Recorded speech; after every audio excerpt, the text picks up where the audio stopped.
Povo da fé, que Deus abençoe sua vida, sua casa e toda sua família. Seja bem-vindo, seja bem-vinda para mais uma live, para mais um momento com Deus.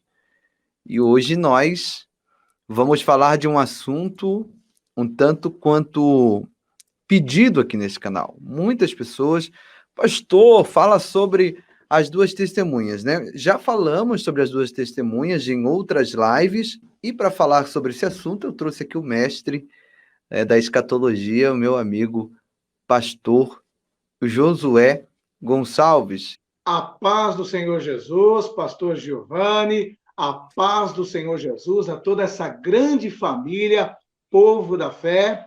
Louvo a Deus pela vida do pastor Giovanni, pela vida de cada um de vocês, e é sempre uma honra, um prazer estar aqui com vocês também, que eu aprendi a amar. Todos os inscritos desse canal são pessoas abençoadíssimas e que amam a palavra de Deus.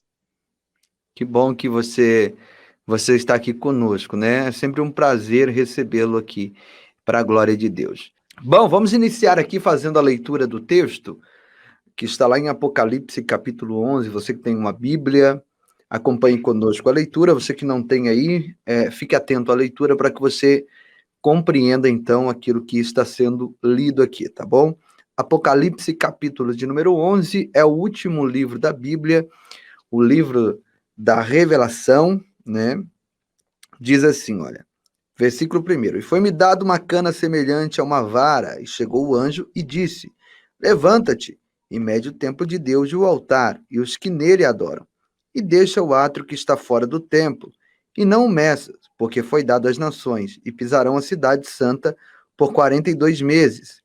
E darei poder às minhas duas testemunhas, e profetizarão por 1260 dias, vestidas de saco. Estas são as duas oliveiras e os dois castiçais que estão diante do Deus da terra. E se alguém lhes quiser fazer mal, fogo sairá da sua boca e devorará os seus inimigos. E se alguém lhes quiser fazer mal, importa que assim seja morto. Estes têm poder para fechar o céu, para que não chova nos dias da sua profecia, e têm poder sobre as águas para convertê-las em sangue, e para ferir a terra com toda a sorte de pragas, todas quantas vezes quiserem. E quando acabarem o seu testemunho, a besta que sobe do abismo lhes fará guerra, e os vencerá e os matará. E jazerão seus corpos mortos na praça da grande cidade, que espiritualmente se chama Sodoma e Egito, onde o seu Senhor também foi crucificado. E os homens de vários povos e tribos e línguas e nações verão seus corpos mortos por 3 dias e meio, e não permitirão que os seus corpos mortos sejam postos em sepulcros. Os que habitam na terra se regozijarão sobre eles, e se alegrarão, e mandarão presentes uns aos outros. Porquanto esses dois profetas tinham atormentado os que habitavam sobre a terra. Versículo 11. E depois daqueles 3 dias e meio, o Espírito de vida vindo de Deus entrou neles, e puseram-se sobre seus pés. E caiu grande temor sobre os que viram, e ouviram uma grande voz do céu que lhes dizia, sobe cá. E subiram ao céu em uma nuvem, e os seus inimigos os viram. E naquela mesma hora houve um grande terremoto, e caiu a 10ª parte da cidade. E no terremoto foram mortos 7.000 homens, e os demais ficaram muito atemorizados e deram glória ao Deus do céu. E passado o segundo ai, passado o segundo ai, e eis que o terceiro ai cedo virá. Bom, essa é a leitura de Apocalipse 11, a partir do versículo 3, que começa a ser citado as duas testemunhas. Pastor Josué, eu começo perguntando para o senhor, quando será, né, em que cenário as duas testemunhas elas virão? Elas virão antes do arrebatamento, depois do arrebatamento, antes da grande tribulação, durante a grande tribulação, depois da grande tribulação. Qual é o período, para a gente entender aqui, qual é o período que elas virão, qual é também o objetivo, né?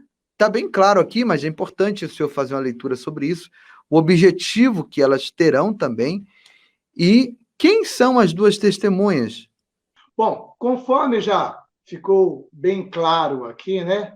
Isto se dará no período da grande tribulação. E pelo que o texto deixa claro aqui, eles ministrarão, profetizarão, operarão sinais e maravilhas em 3 anos e meio, na metade desse período de 7 anos, que está descrito aqui como 1.260 dias, né? Então, Deus estará enviando essas duas testemunhas para estar profetizando, ministrando com poder, com glória, com autoridade, na unção de Elias, operando sinais, maravilhas, prodígios, e tudo isso aí demonstra também a infinita misericórdia de Deus. É Deus ainda assim dando oportunidade para aqueles que estarão aqui. É bem verdade que a gente não incentiva ninguém a querer estar aqui no período desses 7 anos, porque vai ser um período muito complicado, um período onde o mundo estará experimentando o derramar da ira de Deus, estará sendo derramado o cálice da ira de Deus sobre a face dessa terra. Será momentos difíceis, tenebrosos, momentos trabalhosos para todos os seres humanos. E em meio a todo esse caos, Deus levanta essas duas testemunhas com grandes sinais de prodígios e maravilhas que profetizarão no período da grande tribulação por um espaço de 3 anos e meio, que seria 1.260 dias, ou 42 meses, ou 3 anos e meio. Bacana, pastor. Pastor, a grande tribulação, ela é referente aos 7 anos ou parte desses 7 anos? Muitas pessoas costumam fazer uma divisão aí entre tribulação e grande tribulação, colocando o primeiro período de 3 anos e meio como tribulação e o segundo período como grande tribulação. Porque nesse primeiro período de 3 anos e meio, o anticristo, de uma certa forma, vai estar agindo de uma maneira um pouco mais flexível, vai estar tentando conquistar o maior número de nações possíveis, vai estar tentando influenciar muitos povos, inclusive os povos do Oriente Médio, que tem aquela religião deles lá, que eles são totalmente fundamentalistas, não aceita, não se dobra diante de um outro Deus, de jeito nenhum. Então, ele vai estar nesse primeiro 3 anos e meio, de uma certa forma, agindo com flexibilidade. Pelo que consta a palavra de Deus no livro de Daniel, e o que Jesus também confirma, citando Daniel, lá em Mateus 24, é que na metade dos 7 anos, quando der os 3 anos e meio, é que ele, de fato, vai colocar as garras para fora. Vai ser na metade dos 7 anos que ele vai entrar dentro daquele terceiro templo que os judeus estarão ali cultuando, adorando, realizando os seus rituais, e vai dizer para eles, olha, a realidade é o seguinte, aqui, na onde está essa arca, no santo lugar, o que vai ficar aqui é a minha estátua. É a minha estátua que vai ficar aqui, e eu sou Deus, e eu devo ser adorado nesse templo. Vai ser nesse momento que vai ter uma guinada de 180 graus em tudo isso aí, e a situação vai ficar estreita. Inclusive para Israel, porque aí entra agora aquele período que está no capítulo posterior aí, que foi feita a leitura, o capítulo 12, que fala da mulher e o dragão, né? Que a mulher foge para o deserto, e ali Deus a protege por 1.260 dias, 3 anos e meio também, né? Então, nessa metade aí, ele entra dentro do templo, coloca a sua imagem, exige adoração. Israel não se submete a essa ordem, Israel não se submete a esta determinação, e cabe a Israel, então, sair fugido, e eles vão fugir para o deserto. E ali no deserto, Deus os sustentará por 3 anos e meio, ou 1.260 dias, segundo está descrito aqui no livro de Apocalipse, capítulo de número 12. E Daniel também fala disso também. Ah, muito bom. Pastor José, como refutar alguém? Eu estou vendo alguns comentários aqui dizendo que as duas testemunhas, um já, estão na terra já, outros dizem, vai vir antes da volta de Cristo. Como que a gente refuta isso? O que ocorre é o seguinte, essas duas testemunhas, elas virão especificamente para esse período. E tanto é que está estabelecido no próprio texto que nós lemos aqui, até o período em que eles vão exercer o ministério, de 3 anos e meio, 1.260 dias. Né? E é justamente nesse período de turbulência aí. Então, pelo próprio texto aqui, nós entendemos que isso se dá no período da grande tribulação, nos 3 anos e meio. Eles estarão atuando nesse período. Eu não acredito que eles já estejam aí, porque eles estão reservados para esse momento, para esse período. Deus não estará enviando essas pessoas aí para estarem andando para lá e para cá e agindo como um ser humano normal. Né? Eles vão vir especificamente para esse período, para esse momento, e está até descrito aqui que serão 3 anos e meio o ministério deles. Muito bom, pastor Josué. É interessante também a gente aplicar aqui na questão do pós-tribulacionismo, que muitos dizem que se a igreja será arrebatada, quem são os santos que o anticristo vai perseguir, né, durante a grande tribulação? Quem são os santos se a igreja vai ser arrebatada? Então, as duas testemunhas entram como os santos que serão perseguidos, os 144 mil entram como santos, Laodiceia, que não deixa de ser igreja, mas vai ficar no arrebatamento. Inclusive, estamos vivendo essas duas igrejas agora, né? As duas últimas igrejas, que é Filadélfia e Laodiceia. Filadélfia vai, Laodiceia fica. Quem é Laodiceia? É uma igreja que tem aparência de que é, mas não é, sabe? É uma igreja morna, e o próprio Cristo diz que por ser morna, seria vomitado de sua boca. E quem é Filadélfia? Filadélfia é uma igreja que está preocupada de fato com a sua salvação, é uma igreja que ora, é uma igreja que busca, é uma igreja que procura se aproximar, ter relacionamento, ter intimidade com Cristo, com Jesus, com Deus. E aí virá então o arrebatamento, e nós vemos o próprio Jesus fazendo algumas analogias, né? Quando ele disse que havia 5 virgens loucas e 5 prudentes. 5 prudentes, Filadélfia. 5 loucas, Laodiceia. 2 numa cama, um vai e outro fica. Né? O que vai, Filadélfia. O que fica, Laodiceia. Né? 2 num campo. E assim sucessivamente. São várias analogias aqui que nós poderíamos linkar para te explicar esse texto. Então, basicamente, os santos que o anticristo vai perseguir, as duas testemunhas faz parte, 144 mil, os judeus que vão se converter, os nossos irmãos que se converterão durante o período da grande tribulação, que se tornarão mártires ali, terão que dar a sua vida, de fato, por amor a Cristo, se quiserem ainda, respondendo uma pergunta de alguém que perguntou, já nós vamos abrir aqui para responder perguntas, tá?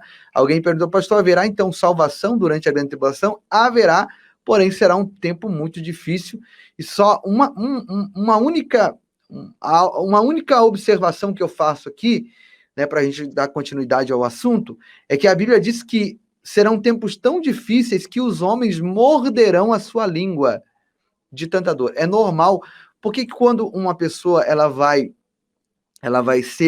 sentar na cadeira da morte, foi condenada à pena de morte, por que eles colocam algo na boca daquela pessoa? Porque a dor é tão grande que a pessoa ela morde a língua a ponto de parti-la. Então, assim será na grande tribulação. Então, não queira ficar aqui para a grande tribulação. Já que vai ter segunda chance, já que vai ter salvação durante a grande tribulação, eu vou ficar por aqui, aí eu morro aqui de boa, tranquilo, e vou para o céu. Não é bem assim que funciona. Muita gente não vai suportar e vai acabar entregando a sua vida para o anticristo, vai acabar aceitando a marca para ter aquele sofrimento cessado.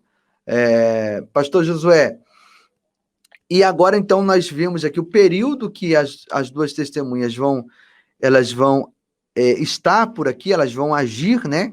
Claro, durante a grande tribulação, depois do arrebatamento, como disse o pastor Josué. Pastor Josué, quem são as duas testemunhas e qual será a sua missão? Qual será a missão das duas testemunhas? Amém. Existem aí um dilema, né, entre três candidatos a ser as duas testemunhas, né? Os três candidatos são citados como que Moisés, Elias e Enoque, né? E eu, particularmente, eu creio que seja Elias e Enoque.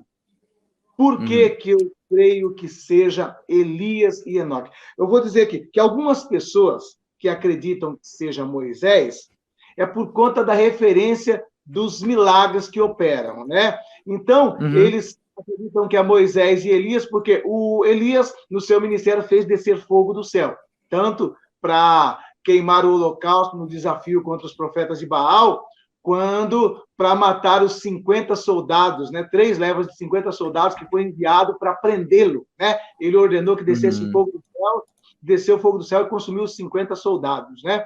Então, por conta desses milagres. E Moisés tocou nas águas e transformou as águas em sangue, né? Aí as pessoas relacionam, então, Moisés e Elias por conta dos milagres que operam, né? Portanto, o que ocorre é o seguinte, né? Nós precisamos entender uma coisa. A Bíblia, ela não pode se contradizer, né? A Bíblia não pode se contradizer. E o que a Bíblia diz é o seguinte, né? Que ao homem está ordenado morrer apenas uma vez. Posto final. Hebreus 9 e 27. Tá? Também nós entendemos o quê? Que Moisés, ele já morreu. Moisés, ele morreu. A Bíblia deixa claro que ele morreu. Tá? Não obstante do corpo dele ser ocultado e escondido por Deus, a palavra de Deus é bem clara aqui para dizer que ele morreu. Eu vou abrir aqui no livro de Josué, capítulo de número 1. Josué, capítulo de número 1, para mostrar para vocês que, de fato, ele morreu. Tá? Vamos lá aqui. Josué, capítulo de número 1, verso 1 e 2. Olha o que diz a palavra de Deus. E sucedeu depois da morte de Moisés, servo do Senhor, que o Senhor falou a Josué, filho de Num, servo de Moisés, dizendo, verso 2, Moisés, meu servo, é morto. Levanta-te, pois, agora, passa este Jordão, tu e todo este povo, a terra que eu dou aos filhos de Israel. Então, aqui está bem claro, é o próprio Deus dizendo para Josué que Moisés é morto, que Moisés estava morto. Ponto final. Então, se Moisés morreu, o que ocorre? Nós entendemos que, ao tocar a última trombeta, que é aquela de 1 Coríntios 15, 52, não pode comparar com a de Apocalipse 11, 15, que é a 7ª trombeta. Não obstante da 7ª trombeta ser a última, uma fala da ira de Deus sendo derramada sobre a terra. E a última trombeta de 1 Coríntios 15 e 52 fala de trombeta tocando e acontecendo ressurreição de mortos. Aqui em Apocalipse, a 7ª trombeta, 11, 15, fala de mortes e destruição acontecendo com o tocar da 7ª trombeta. Lá fala de vida, ressurreição e transformação. Então, ao tocar aquela trombeta, fica claro que todos os crentes, todos aqueles que morreram crendo em Jesus, desde a queda do homem lá no Éden, né? Abraão, Isaac, Jacó, Daniel, todos, Abraão, todos os que morreram em Cristo, tanto da antiga dispensação quanto da nova dispensação, eles serão ressuscitados. Serão ressuscitados, segundo 1 Coríntios 15, 52. Segundo também 1 Tessalonicenses 4, 13 a 18. Eles serão ressuscitados e transformados. Num abrir e piscar de olhos, primeiro eles, os que morreram, ressuscitarão e serão transformados num corpo glorificado. Depois nós, os que estivermos vivos, seremos arrebatados e subiremos juntos e encontraremos com Cristo nos ares. Então, vai acontecer esse ato. A partir desse instante, todos os que foram ressuscitados ressuscitam num corpo glorificado. E o corpo glorificado, ele é eterno. O corpo glorificado, ele não morre mais. Ele não é mais sujeito à morte. Então, o que acontece? Eu creio que nessa última trombeta, que está escrita aqui em 1 Coríntios 15, 52, que fala em Tessalonicenses, é a trombeta do arrebatamento. E Moisés, ele também será ressuscitado nesse instante, juntamente com todos. Ele receberá um corpo glorificado. E se ele receber um corpo glorificado, não tem como matá-lo novamente. Ele vai descer aqui e essas testemunhas aqui serão mortas. Como que ele será morto se ele recebeu já um corpo glorificado? Isso aqui é depois do arrebatamento da igreja. Certo? Nós já deixamos bem claro que isso aqui acontece no período da grande tribulação, depois do arrebatamento da igreja. Então, Moisés já recebeu um corpo glorificado junto com Abraão, com Isaac, com Jacó, com Daniel, com Ezequiel, com todos os santos que viveram no Antigo Testamento, porque eles morreram crendo em Cristo. Jó morreu crendo em Cristo. Todos eles receberam Jesus. E eles ressuscitarão. Então, eles vão ressuscitar num corpo glorificado. Como que eles vão morrer de novo aqui se o corpo glorificado, a Bíblia diz que é eterno, que não morre? Entendeu? Verdade. Então, por esse aspecto, não dá para colocar Moisés nesse cenário. Porque Moisés vai ressuscitar e está com o corpo glorificado. Os únicos que não morreram e que têm um corpo sujeito à morte ainda é Enoque e Elias. Por isso, por esse fator, eu acredito que seja. Outras pessoas acreditam também que seja Moisés por conta do Monte da Transfiguração, né, que está descrito lá em Mateus, capítulo 17. É a pergunta do Elias aí, ó. Se Moisés morreu e não pode ser ele, como ele aparece no Monte da Transfiguração? Afinal, ele estava morto e não poderia voltar, né? Exatamente, então. Agora o que acontece é o seguinte, né? Quem disse que foi Moisés que voltou ali no monte?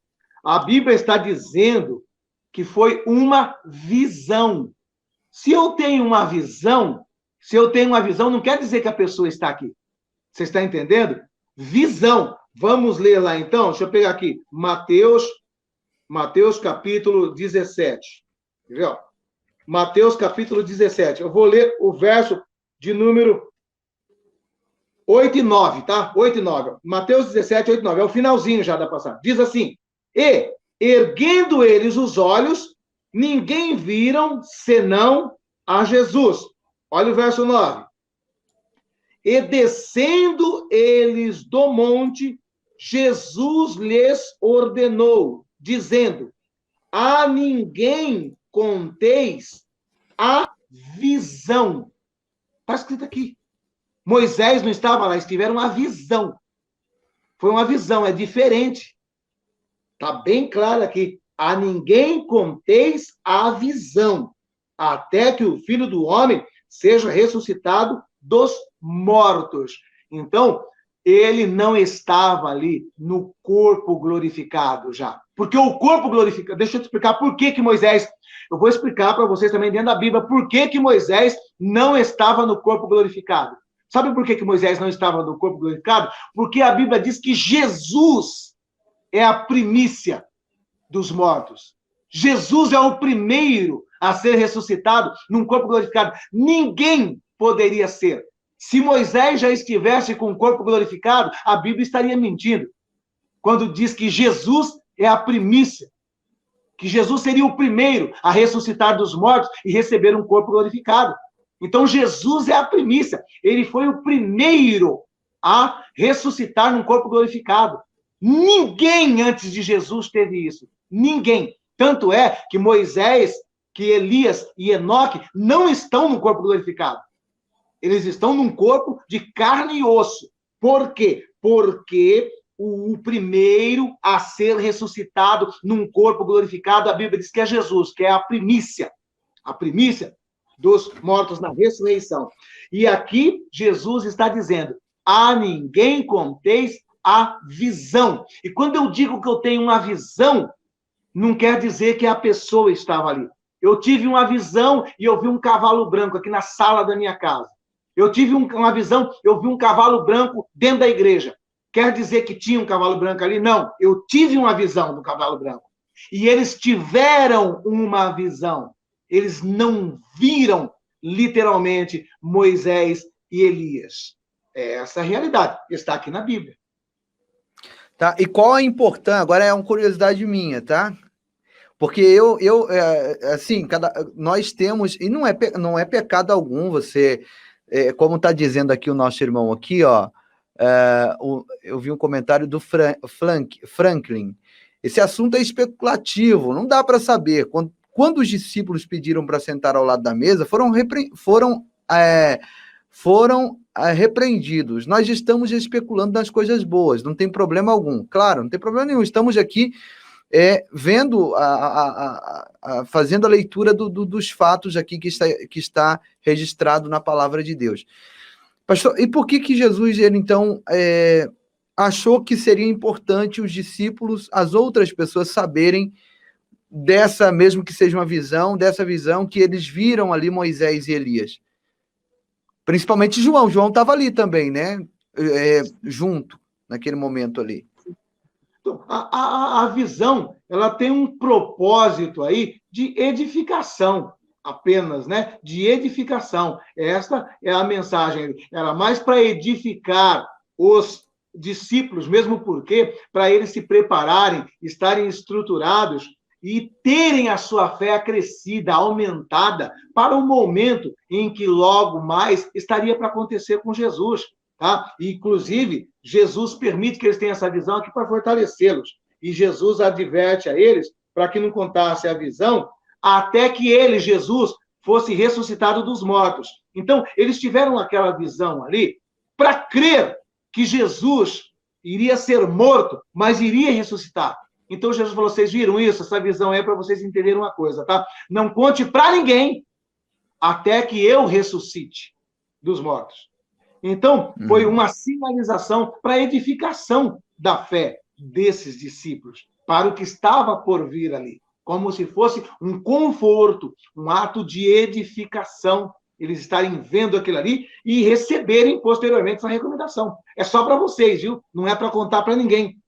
Vocês deixam para contar isso depois que eu for ressuscitado. É um Jesus dando um sinal para eles, para vocês saberem que eu vou ser morto, mas vou ressuscitar. Voltarei num corpo glorificado.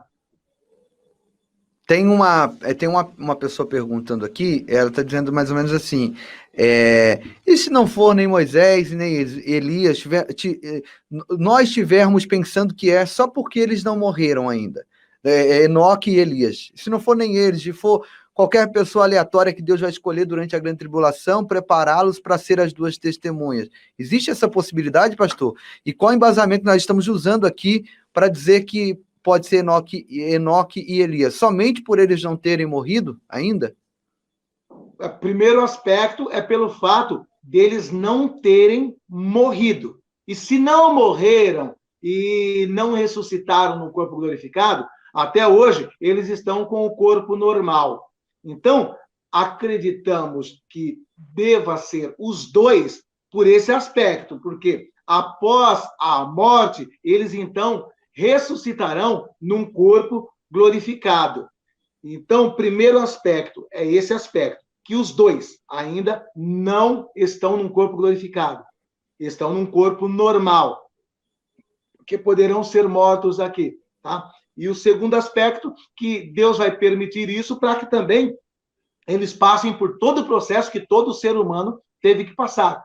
Morrer, né? E ressuscitar em um corpo glorificado. Agora, é claro, é óbvio que Deus também, na sua soberania, pode levantar outras duas pessoas que não seja necessariamente Elias e Enoque. Deus pode, ele é soberano, né? Nós acreditamos dessa forma por esse aspecto, que essas duas personalidades, que são muito importantes dentro das Escrituras, não experimentaram a morte. E se não experimentaram a morte, continuam com um corpo normal de carne e osso. É por esse aspecto. Mas no sentido mesmo assim, como você usou no início da sua argumentação, que a Bíblia não se contradiz. E se o homem está determinado que morra uma vez, então é necessário que eles morram para que se cumpra a palavra de Deus para todos, sem exceção, né? Mas se Enoque foi um camarada tão perfeito... Vai existir pessoas que não vão experimentar a morte, que serão aqueles que estarão vivos no ato do arrebatamento, né? Esses daí não experimentarão a morte, simplesmente eles serão transformados, tá? Serão transformados num corpo glorificado. Por exemplo, se o arrebatamento acontece hoje, né? Eu quero crer que eu, pastor Giovanni, vocês que estão aqui nessa live aqui, que temem a Deus, que receberam Jesus Cristo como Senhor e Salvador, nós não experimentaremos a morte. Nós simplesmente seremos transformados. Agora, se acontecer daqui 30, 40, 50 anos, poderemos morrer, não estar mais aqui nesse período. E então ressuscitarmos, tá? Então, nesse caso, sim, vai ter pessoas que não vão experimentar a morte física. Quem são essas pessoas? Os crentes do arrebatamento. Pode ser nós, pelos sinais que aí estão. Com certeza. Enoque, a Bíblia diz que ele era alguém que andava com Deus. Eu acredito que ele era alguém que talvez pudesse ser alguém até santo, né, na questão de pecar e tudo mais, de Deus. Achou ele indigno de ficar nessa terra suja, né? E preferiu recolher. Se Deus também achar por bem poupá-lo da morte, o senhor acha que isso não pode acontecer por conta da palavra, que a palavra não se contradiz? Não entendi. O senhor acha que Deus não pode poupar ele da morte? Assim, Enoque, pô, você foi tão perfeito que você não vai morrer, você é o meu xodó. E poupá-lo de experimentar a morte, entende? Deus pode poupá-lo, mas porque a pergunta que fizeram aí é por que a gente acredita que seja, né, Enoque e Elias. Então, a gente está dizendo que acredita por esse aspecto, que são duas pessoas que não experimentaram a morte ainda. Deus pode, muito bem, como também dissemos, né, que Deus pode também levantar outras duas pessoas, independente de ser Enoque e Elias, ou Moisés, ou seja lá quem for, Deus pode levantar outras pessoas que não sejam esses dois. Deus é soberano, né? Maravilha. Ó, antes da gente continuar, a nossa irmã Michele está pedindo oração, eu vou anotar aqui, e no final nós vamos orar pelos pais. Ela está pedindo oração pelos pais no quesito salvação. E eu também quero parabenizar aqui todos vocês que estão nessa live. Gente, eu imaginava aqui umas 500 pessoas nessa live, pastor Josué, por causa do tema, né? Quando a gente fala aqui vai acontecer, o terremoto, o anticristo, olha só o comercial, né, com a programação preditiva. Ainda que muitos não acreditam, existe a programação preditiva, né? Existe a programação preditiva. Cuidado com produtos da Nike, cuidado. Pastor, eu posso usar? Você que sabe, consagre a Deus e use, mas é uma marca que está aí promovendo a agenda de gênero. Eu não uso, entendeu? Isso aí é de cada um, tá? E também, se a gente for olhar muito para isso, hoje a gente não usa nada, que a maioria das marcas aí tá tudo envolvida nesse... Mas umas estão mais escancaradas que as outras. Então, a gente, como cristão, como conservadores, a gente tem que tomar cuidado o que a gente usa, né, no nosso dia a dia. Então, existe tudo isso. E como não é uma live de programação preditiva, não é uma live denunciando nada aqui, então eu estou impressionado com as 800 pessoas que estão aqui com a gente. Olha, obrigado, parabéns para você, né? O que o senhor fala para essas pessoas, pastor Josué? Olha, vocês fizeram a opção de Maria, né? A irmã de Lázaro, É verdade, né? é verdade. Esteve ali na casa, ali. Marta falou, tem que lavar a louça, tem que varrer a casa, não sei o que lá, né? E Maria se assentou nos pés de Jesus e falou, o quê? Eu quero é aprender, eu vou valorizar esse momento. E se assentou ali nos pés de Jesus. E Marta caiu na bobeira de falar ainda assim, ô Jesus, eu aqui cheio de serviço, cheio de louça para lavar, e a Maria sentada aí, ouvindo a palavra, né? E Jesus, ele exorta Marta, dizendo, olha, ela fez a melhor escolha, e isso não lhe será tirado. Cada uma dessas 800 pessoas estão como Maria. Jesus está dizendo para vocês, olha, vocês fizeram a melhor escolha, se assentaram aí para aprender da palavra de Deus. Glória a Deus pela vida dos 800 que estão agindo como Maria. Né? Muitos deixaram até uma loucinha lá para lavar, uma roupa para passar e se assentaram aí. Olha só, vocês estão recebendo, né, esse elogio do próprio Jesus. Da mesma maneira que Jesus elogiou Maria, dizendo que ela fez uma escolha melhor do que a de Marta, eu também digo, embasado na palavra, que essas 820 pessoas aí fizeram uma escolha sábia, a escolha de Maria. Parabéns para vocês. Ó, vou te colocar na linha de fogo agora, hein? Eu sei que você vai sair muito bem. A congregação Nova Unção Divina está dizendo aqui, ó, já que estão em corpo normal Elias e Enoque, em que céu eles estão? Se no céu, só entra com o corpo glorificado. Por que o inimigo lutava pelo corpo de Moisés, já que ele estava sem vida e morto? Está lá em Judas, né? Sim. Bom, primeiro lugar é o seguinte, né? A gente não pode determinar de maneira categórica se eles estão ainda. Eles até subiu para lá, teve uma experiência lá, mas a gente não tem como afirmar de maneira categórica onde eles estão, porque nós não temos um respaldo bíblico para dizer, olha, corpo físico fica assim ou fica assado, né? Então, nós não temos um respaldo bíblico para dizer isso, tá? Se eles estão lá mesmo ou em um lugar específico, aguardando para um momento, porque são situações super específicas dentro da Bíblia. Duas pessoas, né, que sumiram desse mundo em carne e osso, não é verdade? Tiveram uma experiência totalmente diferente. Então, nós nem podemos declarar desta forma, tá ok? Onde eles estão, se é literalmente lá. Sabemos que eles estão em um lugar reservados para um momento específico. Amém? E quanto a Moisés, né? A disputa do corpo de Moisés, ou pelo corpo de Moisés, acredita-se muito mais na intenção de Satanás de transformar um provável lugar de sepultamento de Moisés num centro de idolatria, de adoração, sabe? Pegar aquele corpo, fazer ali um sepulcro, sepultar ali e transformar ali um centro de adoração e de idolatria. Mesmo porque o diabo não teria poder de fazer nada com o corpo de Moisés. Por quê? Porque o único que tem poder de dar e tirar a vida é Deus. Então não tem como o diabo pegar um corpo de defunto e falar, eu vou pegar esse corpo aqui e vou enfiar um espírito de demônio aí dentro e ele vai continuar trabalhando para mim. Não tem como, porque Deus é o único que tem poder para dar e tirar vida. Então, quando se vê essa disputa pelo corpo, a única intenção que poderia ter seria essa, deixar em um lugar estabelecido, específico e oficializar como um centro de adoração e idolatria, né?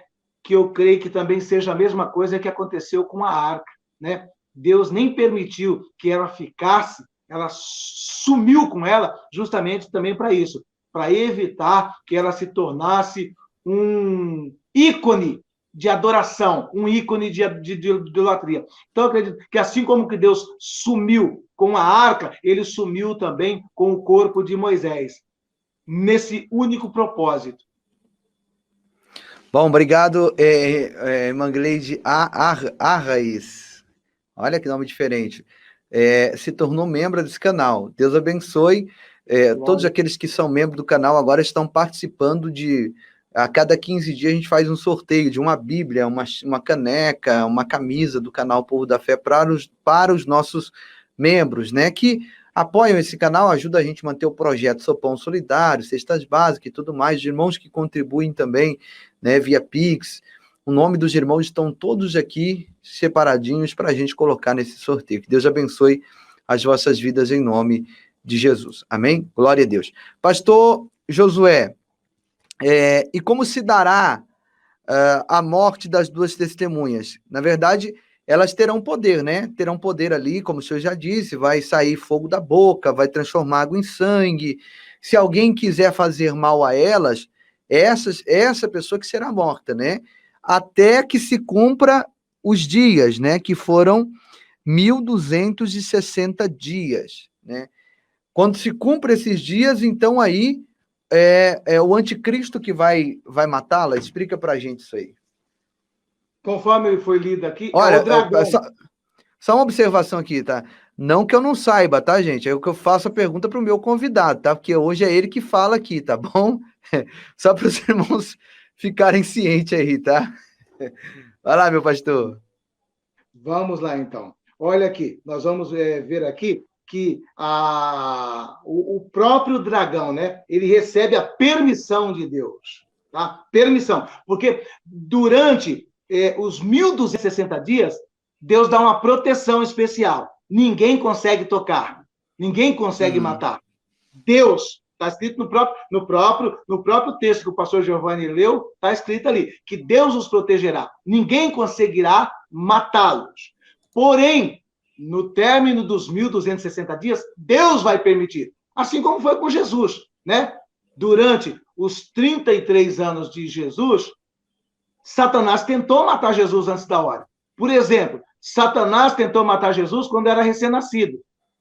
De que forma? Usando Herodes, né?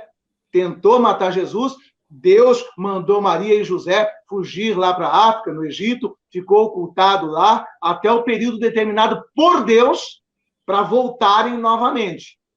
Então, Deus protegeu. Jesus também tentaram matar Jesus lá na própria Nazaré, logo no início do ministério dele. Quando ele acaba os 40 dias de jejum e de oração, ele entra naquela sinagoga lá em Nazaré, né? Eles ficam irados quando ele diz que a profecia de Isaías, que estava escrito no rolo, que ele fez a leitura no culto, lá em Nazaré, ele diz isso para aquela congregação, a congregação se rebela contra ele, chama ele de impostor, porque era o lugar onde ele nasceu, onde ele viveu a sua infância, lá em Nazaré. E o que eles fazem?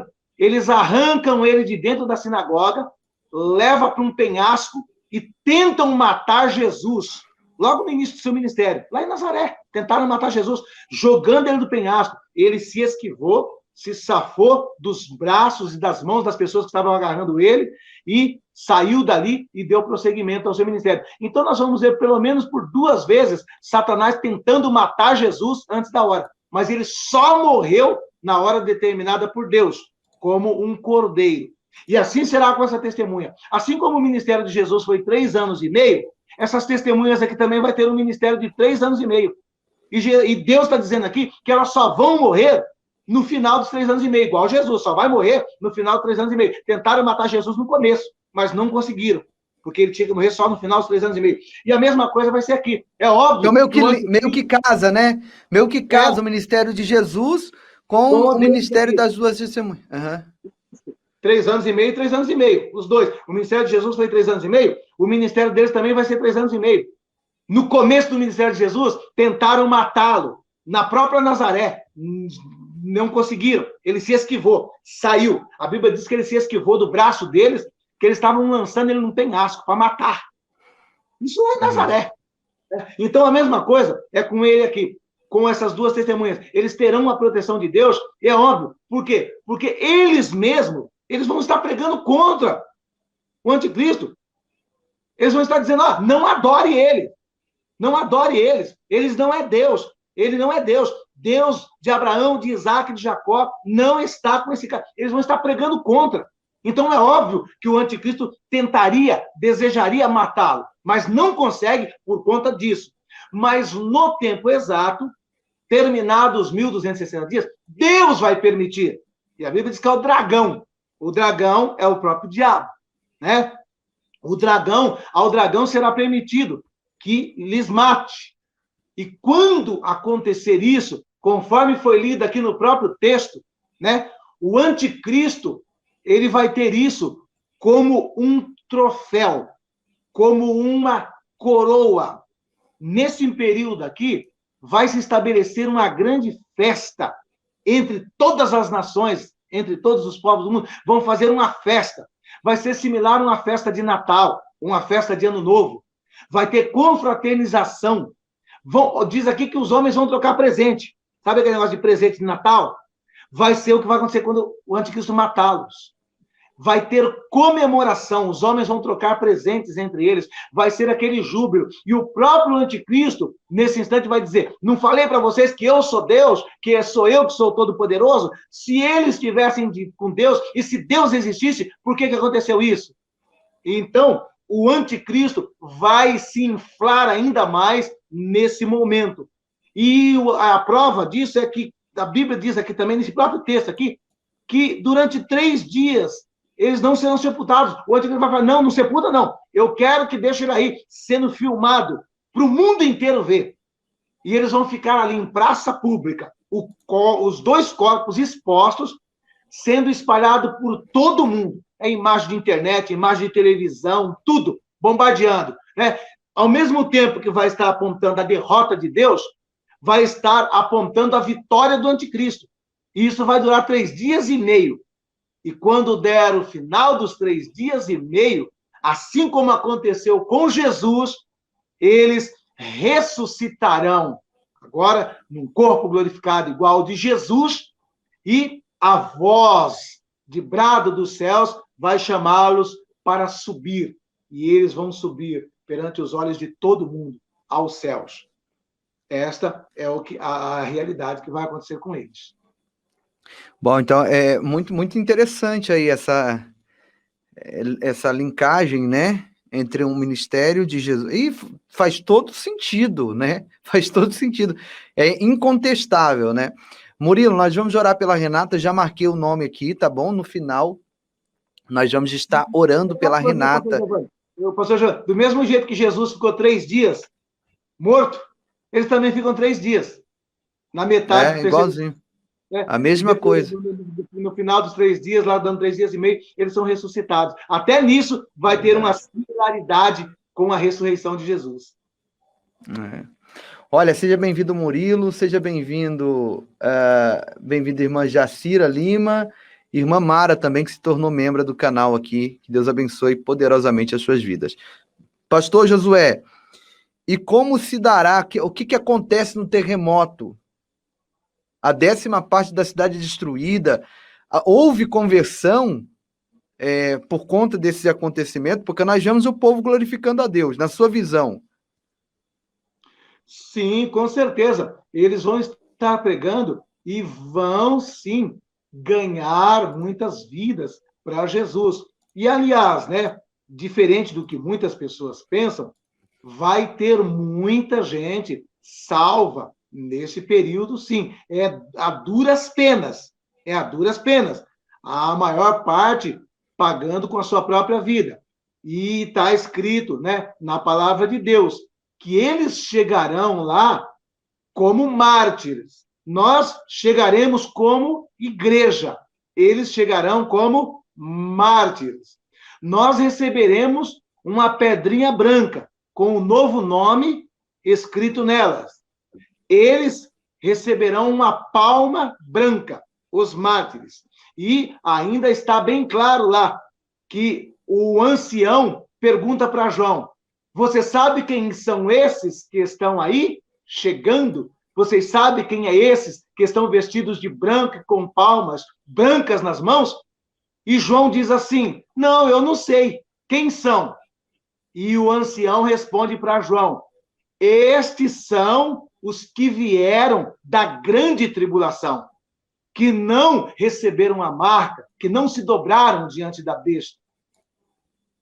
Então, está claro que são pessoas que se salvaram nesse período. Amém? A Bíblia deixa claro.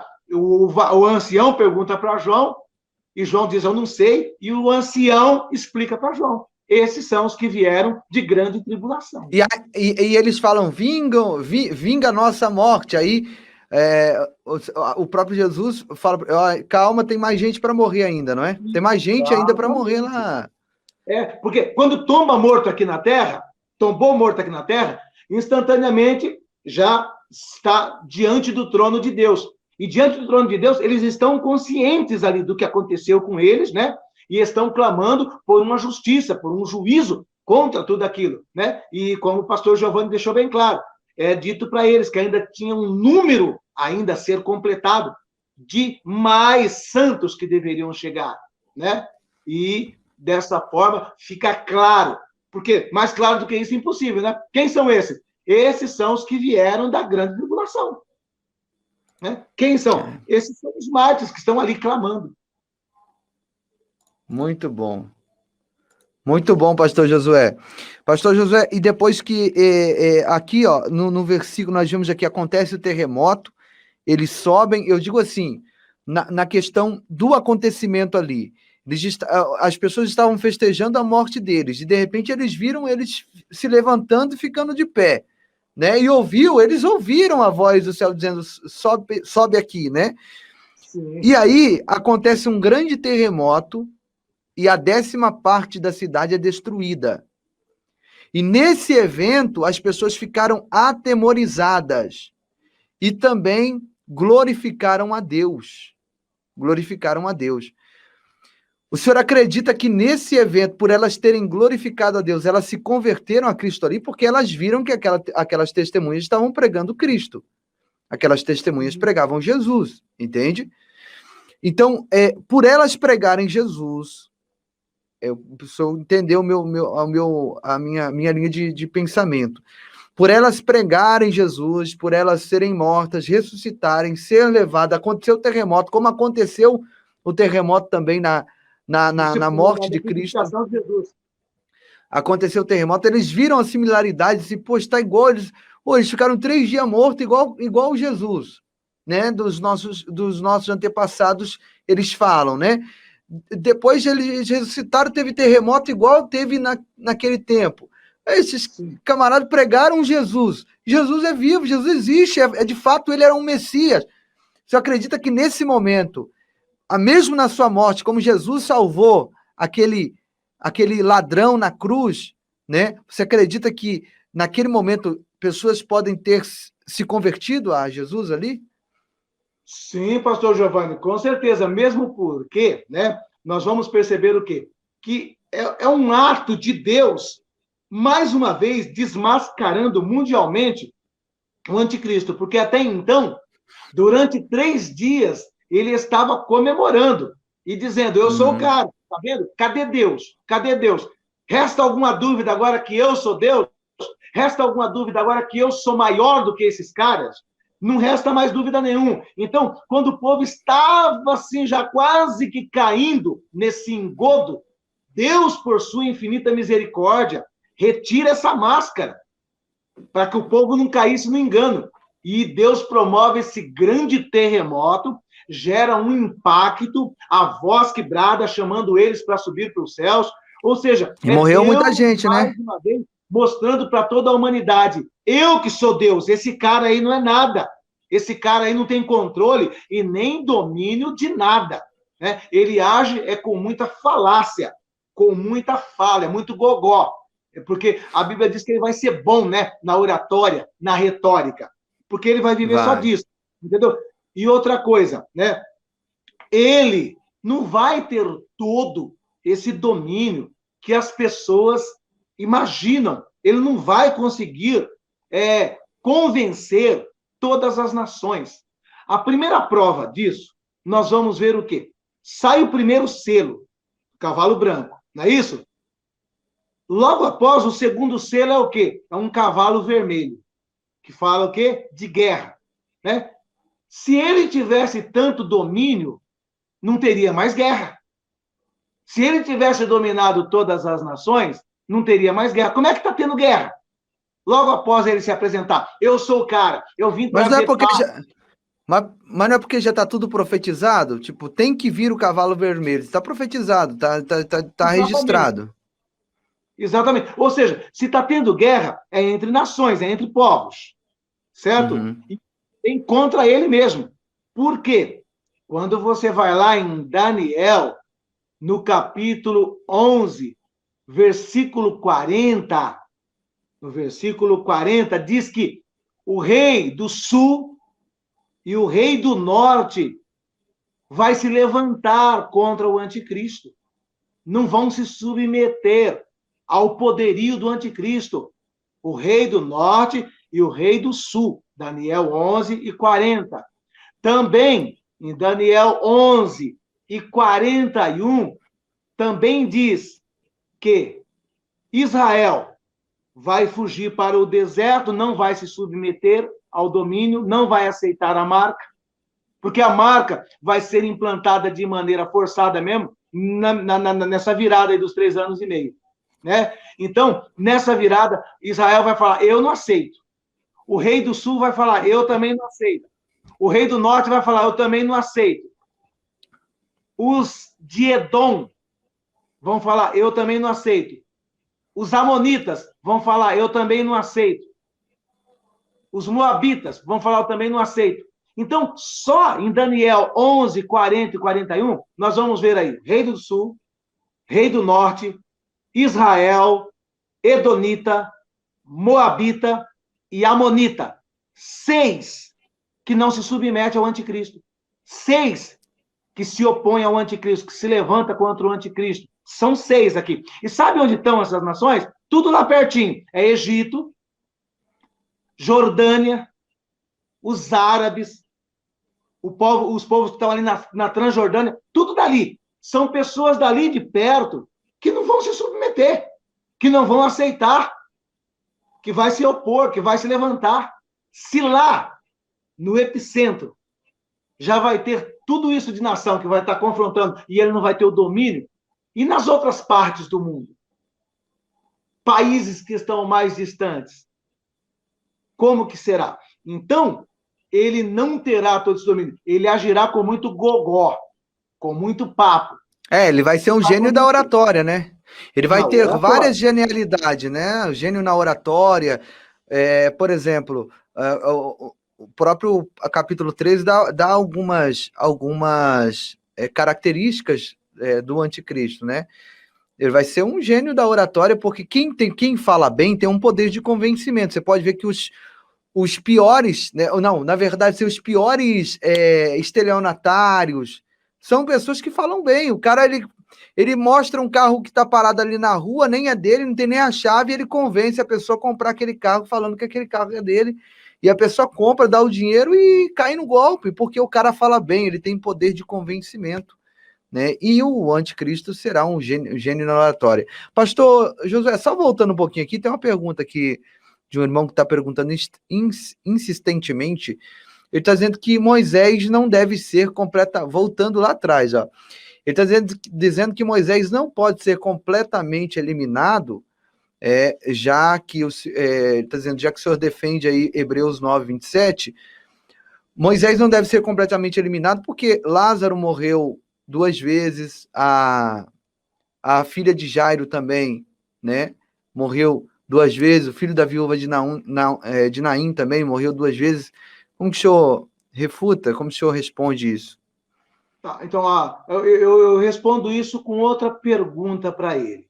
Tá? Se a Bíblia diz que todos os que dormiram em Cristo, ao tocar da trombeta, a última trombeta, 1 Coríntios 15, 52, serão ressuscitados num corpo glorificado, me responde uma pergunta. Quando a trombeta tocar, Moisés vai ser transformado como os demais crentes, como Abraão, Isaac, Jacó, ou não? Então, naquele grande dia, o que diz? O mar vai dar os seus mortos, o fogo vai dar os seus mortos, né? Aonde estiver o resto mortal desse alguém, dessa pessoa, seja pó, seja o que for, vai ter que devolver a vida num corpo glorificado. A minha pergunta é retórica, né? Se quando a trombeta tocar, se Moisés vai despertar num corpo glorificado. É óbvio que Moisés morreu e está salvo, né? Porque Deus mesmo falou para Moisés que iria recolher Moisés, levou ele até o monte, falou: olha lá a terra que você ia pisar, olha lá a terra prometida. E aqui termina a sua carreira, certo? Por conta dele ter ferido a rocha, certo? Ele recebeu a sentença. Ele falou assim: você não vai entrar na terra prometida, eu vou te recolher antes, por ele ter ferido a rocha. Então foi Deus que recolheu ele. Ele morreu como um crente, morreu como um santo. Então, como os demais, como Abraão, como Isaac, Jacó, ele irá despertar num corpo glorificado. Então, a minha pergunta é: se ele desperta num corpo glorificado, como que ele vai morrer de novo? Aqui, porque o corpo glorificado é imortal. É essa que é a pergunta, entendeu? Ah, interessante, é verdade, faz sentido. Não teria como ele morrer de novo. Já Elias e Enoque não vai, eles não vão ressuscitar, porque eles não morreram, né? Exatamente, eles não têm corpo glorificado ainda. E outra, e nem poderia ter corpo glorificado, porque eu já disse, Jesus é a primícia dos mortos. Elias e Enoque não pode receber corpo glorificado antes de Jesus. Ninguém, nenhum ser, recebeu o corpo glorificado antes de Jesus. Jesus tinha que ser o primeiro. Estava predito isso a respeito dele. Ele é a primícia. Entendeu? Perfeito. Elias e Enoque estão com um corpo normal. Moisés virou pó, como qualquer outro. Moisés virou pó como Abraão, Isaac e Jacó. E será ressuscitado junto com Abraão, Isaac e Jacó. Né? E a partir do instante que é ressuscitado, não tem mais como morrer. O Diego está dizendo que acha que Elias e Enoque já está com o corpo glorificado, né? Depois da morte de Cristo. Então, eles ficaram mais ou menos uns 800 anos morto, num corpo normal de carne e osso, e quando Jesus ressuscitou, depois de Jesus, eles ressuscitaram num corpo glorificado. O corpo glorificado vai se dar no toque dessa trombeta. É verdade. A trombeta não tocou ainda, como que eles podem estar com o corpo glorificado? Não é? Não é a trombeta que vai fazer isso? A trombeta de Deus? Né? E o que ocorre? Quando Paulo fala lá em 1 Coríntios 15, 52, que a trombeta toca, vocês vão perceber que aquela trombeta é a trombeta de Deus. Amém? Agora, a trombeta de Apocalipse 11 e 15 é a trombeta do anjo. E tocou o sétimo anjo a trombeta, e houve no céu grandes vozes que diziam: os reinos do mundo vieram a ser de nosso Senhor e do seu Cristo, e reinaram para todo sempre. Agora, veja bem o que aconteceu quando toca essa sétima trombeta aqui. Ó. E abriu-se no céu... Calma aí. Aqui é. Verso 19. Quando toca essa trombeta aqui. E abriu-se no céu o templo de Deus, e a arca do seu concerto foi vista no seu templo. E houve relâmpagos, e vozes, e trovões, e terremotos, e grande saraiva. Olha o que acontece. É só juízo, né? Na sétima trombeta, que é a última trombeta aqui, dos juízos de Deus. Acontece desgraça, acontece morte, acontece terremoto, acontece destruição. Diferente daquela trombeta de 1 Coríntios 15, 52, que acontece ressurreição, que acontece vida, que acontece transformação. E é a trombeta de Deus. Então, só haverá corpo glorificado após o toque daquela trombeta. A Bíblia não registra nenhum outro lugar corpo sendo glorificado antes daquela trombeta tocar. Interessante, pastor. Bem legal, bem firme a sua resposta, a sua posição aí. Bom, estamos caminhando para o fim, mas antes eu queria só falar com o pastor aqui, teve alguém que disse que não haverá salvação depois do arrebatamento, né? Por conta da passagem das 10 virgens, e ele se baseia ali, né? E aí, eliminando, então, todos os outros... a gente não pode pegar um texto isolado e fazer daquilo uma afirmação, não é, pastor? Exatamente. E é o que nós já falamos aí, né? Dos mártires que entram nos céus lá, que vieram da grande tribulação. Né? Já foi falado isso aí, está bem claro. Né? É um texto que não deixa dúvida ali. Uhum. Amém. Bom, vamos orar, pastor, aqui para as pessoas que pediram oração. Pediram oração, oração por Michele, né? Oração pela família do Michel. Ele pediu oração pela sua família na questão de salvação. O Murilo está pedindo oração para a Renata. Nós vamos estar orando. Você que tem um pedido de oração também, coloque aqui. Deixa eu ver se tem mais alguma pergunta. Batemos quase 1000 pessoas aqui, cara. Estou muito feliz. O pessoal tá se interessando pelos assuntos do fim dos tempos. A Fran Lira está dizendo, responda a minha pergunta, mas eu não estou vendo a sua pergunta, minha irmã. Eu não estou vendo a pergunta da irmã, não. Deixa eu voltar aqui. Fran Lira, você chegou depois, então. Isso aqui o pastor já respondeu a respeito do Monte da Transfiguração.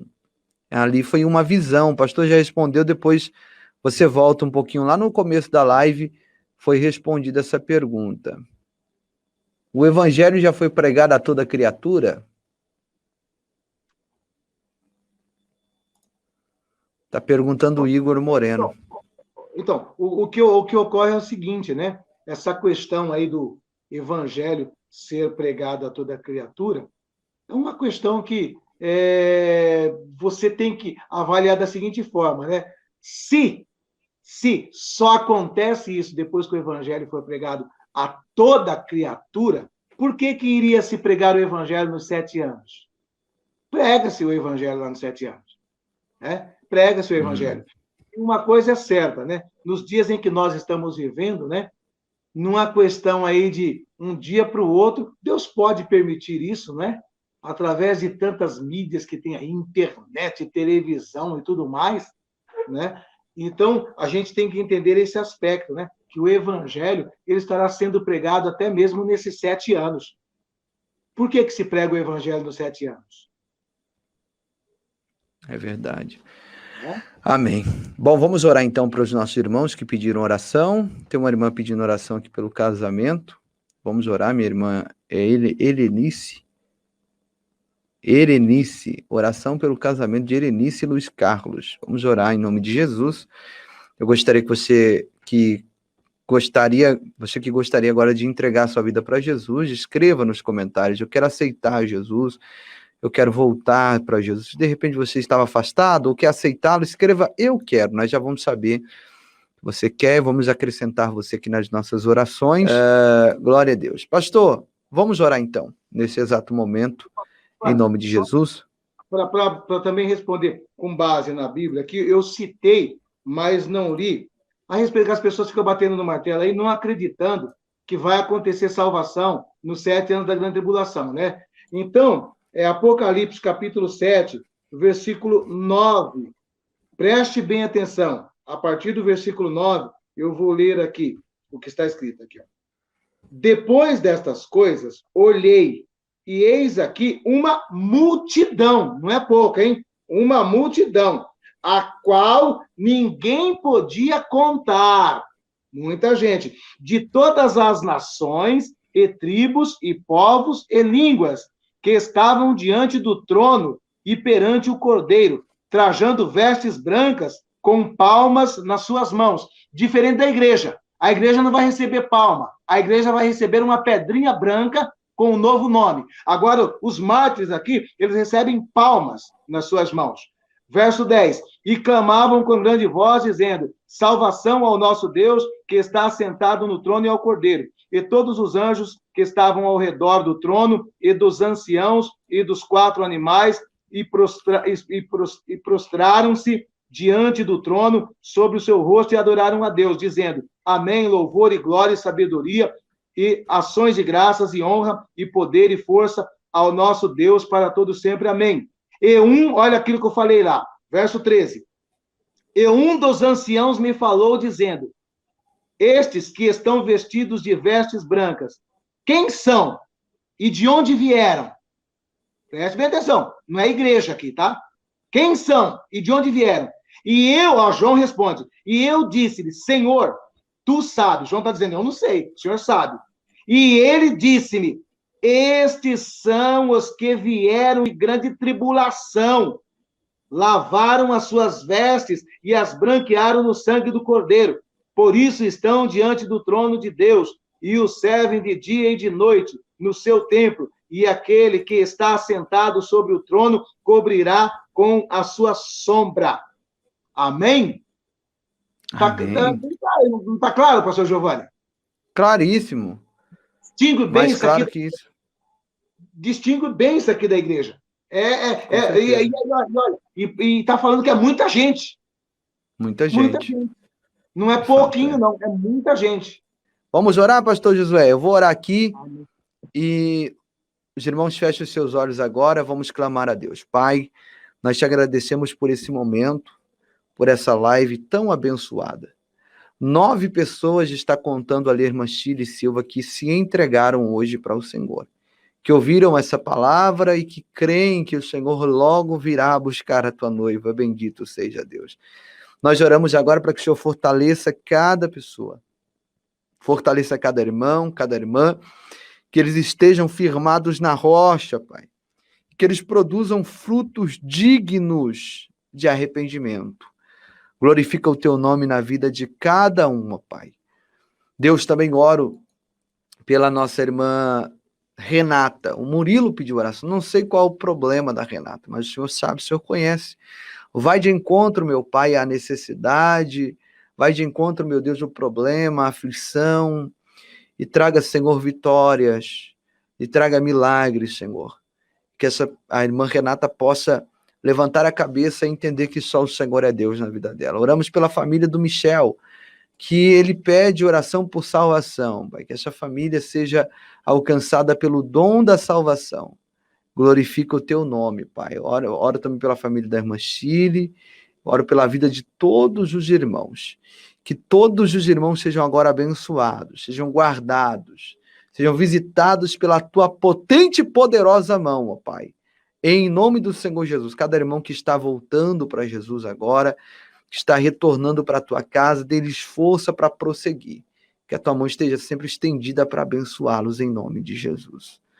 E você diga comigo amém e graças a Deus. Olha, irmãos, aqui também tem, aqui embaixo, o Pix aqui, tá? Os irmãos estão colocando aqui no chat também. A gente tem alguns trabalhos sociais. Os irmãos que acompanham a gente no Instagram sabe. Não fico postando muito aqui, porque tem muita gente que, se você faz, eles dizem que você está querendo se aparecer, se mostrar. Se você não mostra, eles dizem que você é sem vergonha, não faz nada e está aí pedindo oferta. Então é complicado, né, meus irmãos? Mas quem nos acompanha no Instagram sabe que a gente de verdade, de fato, a gente faz, né? E está aqui o Pix. E também a irmã Chile está colocando ali a nossa conta bancária, caso vocês queiram abençoar esse canal com oferta, Deus, eu tenho certeza, vai atribuir 100 vezes mais na sua vida. Porque missões se fazem de 3 formas, né? Indo, contribuindo e orando. É dessas formas que se faz missão. Amém? Glória a Deus. Posto isso, gratidão, pastor Josué, Deus abençoe aí pela a doação do seu tempo, obrigado por estar conosco, obrigado a cada inscrito, cada pessoa que está conosco aqui, você que está chegando agora, seja bem-vindo, que Deus te abençoe. Nós temos lives aqui semanalmente, vídeos diários, então é importante você permanecer conosco, tá bom? Que o amor de Deus, a graça de Jesus Cristo e a consolação divinal do Espírito Santo esteja com todos nós, não só hoje, mas para sempre. Todos digam amém, graças a Deus. Pastor, só vou me posicionar a respeito disso. A Kelly está dizendo, como fica as pessoas que precisam tomar, senão não trabalham, né? Infelizmente, ou toma ou fica desempregado, né? Essa é a mais pura realidade, porque agora é lei. Se você, porventura, se opor a tomar, demissão por justa causa, né, pastor? Então, é um preparo, é uma doutrinação para aquilo que vai ser a marca da besta, né? Para o período da grande tribulação. Ou você aceita a marca... Principalmente funcionário público, né, pastor Giovanni? Funcionário público, quem trabalha em hospitais, está aí na linha de frente também.